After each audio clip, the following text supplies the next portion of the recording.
here for you section by section. It's just the end of America. There's no other way to describe it. Invasion of privacy. How omniscient government supercomputers can work for you. Losing something can be so frustrating. It's hard to remember where we put things. And psychics can be so expensive. But thanks to the new Department of Homeland Security, losing something will soon be a thing of the past. I'm the Constitution hugger. Hey guys, where are my keys? Thanks. You guys are sweethearts. Homeland Security is every patriot's duty. You can get into the act too. But, Stephen, you're probably being recorded as saying, doesn't all this government spying on its citizens mean losing our basic freedoms? Of course not. It means gaining limits on those freedoms. Something Uncle Sam likes to call Freedom Plus. And there's so many more benefits. In a fear-based economy, everybody's a spy. Total surveillance means total employment. Also, all additional benefits classified under the United States Patriot Act of 2001. For further information about these benefits, report to federal detention centers. Happy clown candy centers. Of course, not everybody can handle that much freedom. For those who absolutely need their privacy, these convenient privacy boxes are just the ticket to get away from it all. I'm Stephen Colbert. I hope you've learned something tonight, but most of all, I hope you enjoy the police state. Attorney General John Ashcroft, shortly after the passage of the first Patriot Act in the aftermath of September 11th in late 2001, told a Senate panel in Congress that the Patriot Act didn't take anyone's liberties, and that people that talked about phantoms of lost liberties were aiding the terrorist, and that they would lose their liberties, that they were adding to the fog of war. Talk about double speak. He's saying we're not taking your liberties, but if you say we're taking your liberties, you aid the enemy, will take your liberties.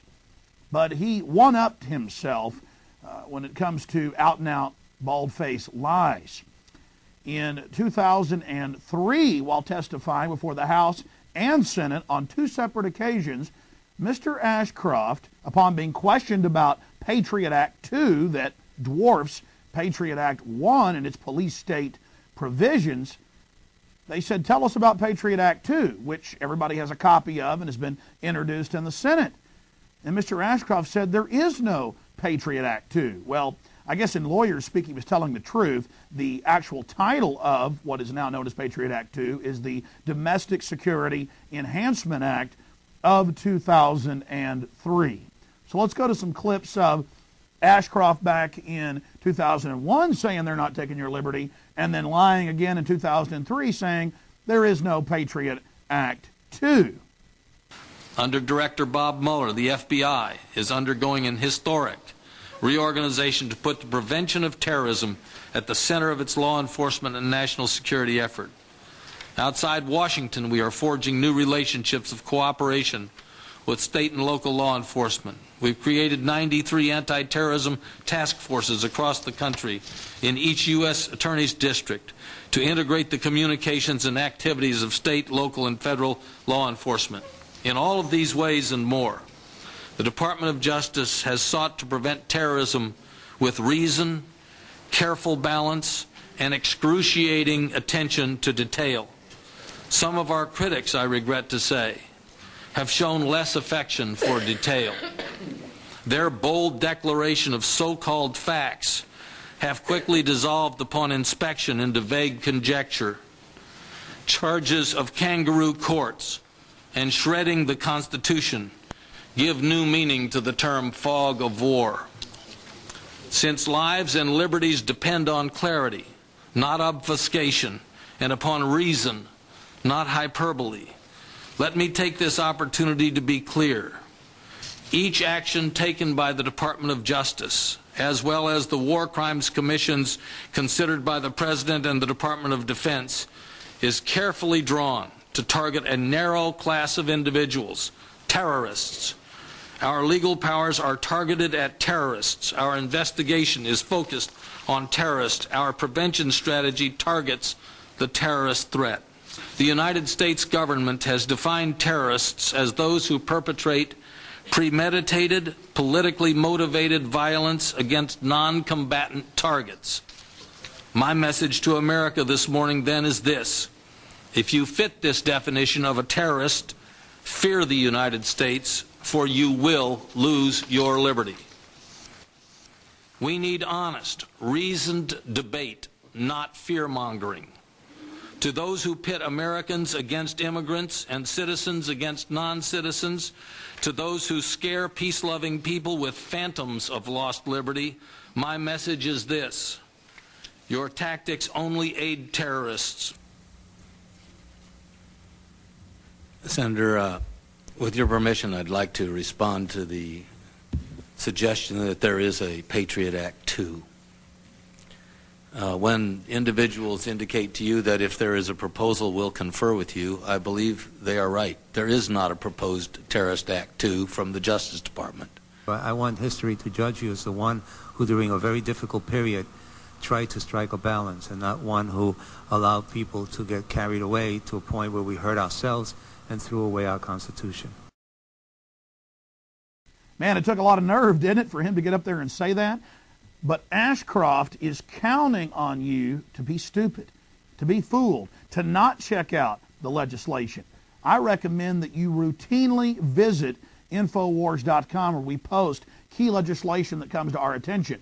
But look, we're not omnipresent, and we can't keep track of these tens of thousands of bills, so it's more important for you to go to the Library of Congress website at thomas.loc.gov and peruse the bills for yourself, and maybe you can find something like Patriot Act 2 and alert folks in the alternative media so we can warn the American people and stop the New World Order from totally destroying the Bill of Rights and Constitution. I am glad to see, though, that constitutional scholars on the left and right have been universally decrying Patriot Act 2, saying that it's even worse than the first Patriot Act. In fact, the Center for Accuracy in Reporting said that it is basically the end of America. Conservative backlash. Provisions of Patriot 2 draft worry those on the right. The opposite ends of the political spectrum are coming together over the war on terror, but not in the way Attorney General John Ashcroft may have wanted.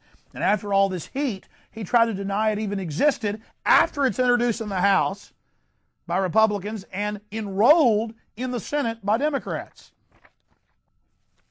And they go on to report that federal courts, despite the fact the legislation hasn't passed, are already ruling that the government can hold U.S. citizens as enemy combatants during wartime without the constitutional protections afforded Americans in criminal prosecutions.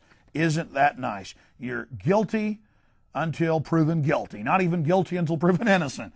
They've gone light years down the rat hole past innocent until proven guilty. Another headline, CBS News: Feds win big on citizens' rights. What a deceptive headline. It goes on to say Attorney General John Ashcroft himself had sat down to write a legal opinion that supported President Bush's immense power to strip U.S. citizens of his constitutional rights. He probably could not have penned one more powerful and sweeping than the 54-page ruling offered Wednesday by the 4th U.S. Circuit Court of Appeals.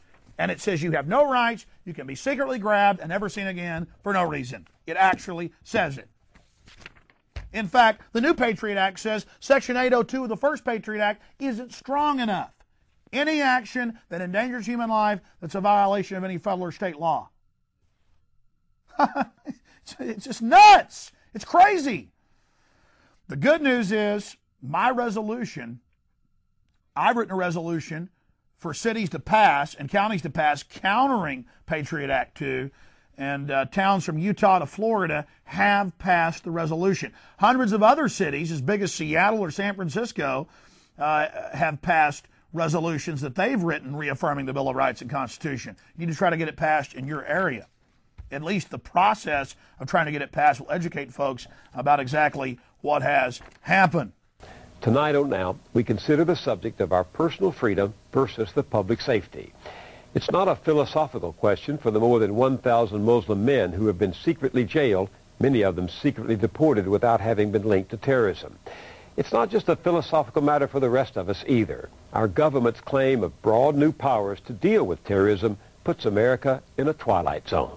To those who scare peace-loving people with phantoms of lost liberty, my message is this: your tactics only aid terrorists. Would you like to sign a petition against the USA Patriot Act? And here in the libraries, they're asking people to let them know what books you are reading. Sneak and peek in people's houses, tap phones, tap email. These citizens in Northampton, Massachusetts are petitioning Congress to repair the damage and repeal provisions of the Patriot Act. Other groups across the country are doing the same. If more people knew what their Congress had signed onto, I think that they would all be signing petitions. A couple things that are essential in moving forward is that we have to understand is that the information that we have been told over the predominant media is an absolute scam. What you